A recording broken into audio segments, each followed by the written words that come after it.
So if you're responsible for a Hamer 540 and you're bagging ice, which is frozen water, as you all know, in a room above zero, you're gonna have wetness, okay? And that wetness can really affect your bearings. You know, if you wanna know where something's gonna break, follow the water. And so you get ice chips up here and you get ice chips on top of here, and they melt, and the water comes and sucks the grease out of the bearings.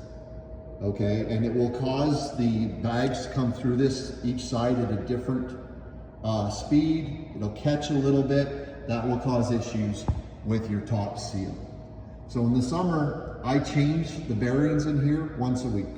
I have a bunch of spares, okay? And I change them once a week.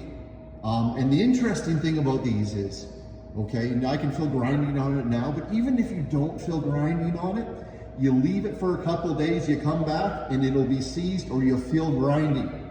So it's not always really obvious that you're losing grease. I mean, some clues are, you'll get a drip out of there and it'll go in your bags and you'll notice black or brown grease color on the outside of the bags, and that'll be a clue. But it's always a good idea to regularly change these 1 week to 2 weeks when you're producing a lot, okay?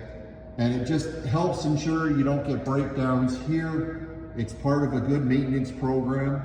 Now, to be honest with you guys, I don't love these pulleys. First off, they do change color if you leave them overnight in degreaser. So just something to note. It's not a food safety hazard or anything like that. It doesn't change, you know, the pulley except for the color. But my pet peeve about these pulleys, and I don't know if I have one here, but it's stainless covered, like or coated stainless steel, regular metal inside or whatever they have inside. And so the coating will chip off. And I don't know, it frustrates me. Maybe I have a little OCD about it, but it bothers me. I think Hamer and Vina, you really need to understand the mind of a manufacturer. We want robust and we'll pay more for robust. If you were to say to me, pay $50 more for a full stainless steel pulley, and maybe it's hard to do because stainless is really hard to deal with in a lot of ways, I would pay more for it.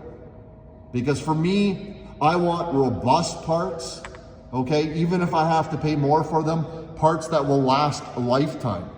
And so coated stainless, to me, is garbage.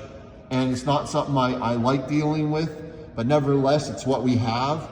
So I have multiple sets of these pulleys on the shelf, ready to go, okay? And I change them weekly. Sorry, finishing my rant about the quality of the pulleys, but anyways, back to the original intent of this video is you really have to watch these pulleys. If you have trouble with your top seal, 9 out of 10 times, you'll have a pulley that's grinding or intermittently grinding. Just change them. The pulleys are $5. It takes you about 10 minutes to change them. Change one, push it in, tighten it, change the other, push it in, tighten it, change this one, push it in, tighten it, etc. That way you don't have to realign things, okay? And it's a good opportunity to check your bolts here. Okay, if you're looking for where do you have the most likelihood of getting metal parts in your bag, it's these will come loose. So you should always just check them to make sure they're in tight. If you tighten them too much, you can break the white guides, and these are very expensive. Okay, so you have to be careful. What I've gotten into the habit of doing is I take some plumbing tape and I put it around the screw mechanism of the bolt here, and it just helps ensure they stay in their sockets there. Any questions? Please leave a comment. I'm always happy to help.